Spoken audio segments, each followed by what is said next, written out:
raising a picky eater, or are you a picky eater?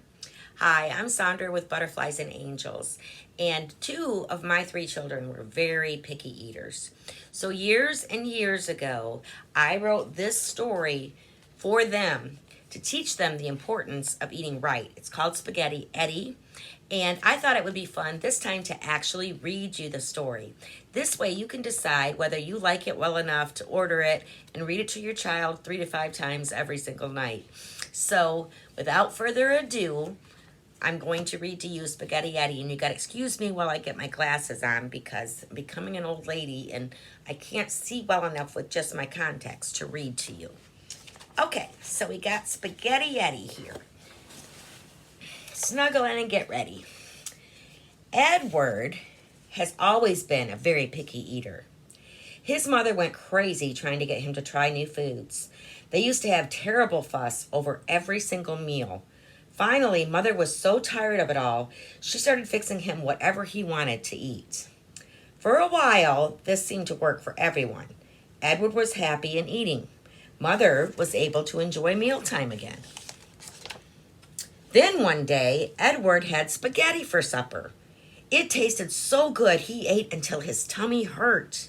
The next night he asked for spaghetti again. He wanted it for supper the following night as well. After a week straight of eating spaghetti for supper, Mother told Edward he would turn into spaghetti if he kept eating so much of it. Edward laughed. "Mom, you can never eat too much spaghetti," he said, and kept eating. Soon Edward was eating spaghetti every day for supper and lunch as well. He just couldn't seem to get enough of that stuff. Mother would shake her head, telling him he was going to turn into spaghetti. Edward would always laugh and say, "Aw, you can never eat too much spaghetti." Then he would keep right on eating. One morning, Edward asked for spaghetti for breakfast. Mother could not believe that anyone could eat spaghetti early in the morning, but Edward sure could. As time went on, Edward was eating nothing but spaghetti. Mother tried to talk to him. She was worried about his health. She told him that his body needed vitamins from other foods in order for him to grow as he should. She begged him, threatened him, and even tried to bribe him with desserts. But Edward would have no part of it. He wanted only spaghetti, morning, noon, and night. Quite some time went by and Edward still loved his spaghetti. Mother started calling him Spaghetti Eddie. She kept telling him that he was going to turn into spaghetti. Edward would just laugh and say, "You can never eat too much spaghetti," as he kept right on eating. Until one morning, Edward woke up feeling funny. Mother came into his room to make sure he was awake and began screaming and jumping up and down. Edward had no earthly idea what had gotten into her. She wouldn't tell him what was wrong. She just kept screaming and staring at him. He looked in the dresser mirror and started to scream himself. Looking back at him from the mirror was a horrible spaghetti monster. It had the shape of a boy without his body. From his hair to his feet were strands of spaghetti. Meatballs were where his hands and feet should have been. There was sauce oozing from all of him. His face was the same except for the specks of Parmesan cheese. "Mother, it really happened. I turned into spaghetti," Edward said as tears started to run down his cheeks. "I guess you can eat too much spaghetti." Mother began to cry too. She ran to the phone and called Dr. Spoctor. Mother drove as fast as she could all the way to Dr. Spoctor's office. Dr. Spoctor was shocked to see Edward. Mother explained that Spaghetti Eddie had eaten nothing but spaghetti for months.